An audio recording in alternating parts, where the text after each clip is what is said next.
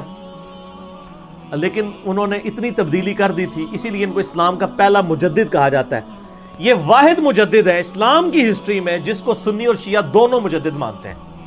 اس کے بعد کسی مجدد پہ متفق نہیں ہے سوائے امام مہدی 12ویں مجدد کے, 12ویں خلیفہ کے. یہ ہیں وہ شخص عمر بن عبد العزیز. چونکہ حجاج ابن یوسف کی بات تھی تو حجاج ابن یوسف کا انجام بھی بتانا تھا, اس کے ساتھ یہ ساری چیزیں جڑی ہوئی تھی تو میں نے بتا دی اس لیے. اچھا, اس سوال کا بھی دوسرا حصہ تھا کہ وہ جو کہتے ہیں قرآن حکیم پہ اعراب زیر زبر پیش. ہاں جی, اعراب والا جو مسئلہ ہے نا حجاج ابن یوسف والا, یہ بھی آل امیہ کا دعویٰ ہے. آپ امام قرطبی کی تفسیر اٹھائیں, انہوں نے تو کہا ہے کہ مولا علی کے جو شاگرد تھے ابو الاسود الدولی, انہوں نے مولا علی نے ان کو چیف جسٹس لگایا ہوا تھا کوفے کا, اور مولا علی کے کہنے پر انہوں نے قرآن پاک پہ زبر زیر اور پیش لگوائے تھے. اور یہ کوئی بدعت نہیں ہے, قرآن بدل نہیں گیا. جیسے آپ اردو میں دن لکھا ہو تو ہمارا بچہ بھی اسے دونوں یا دان نہیں پڑے گا. عربیوں کو لو تو یہ زبر زیر کی ضرورت نہیں ہے, اجمیوں کے لیے لگوائے گئے تھے. اس کو بدعت کہنا جو ہے وہ بے وقوفی ہے.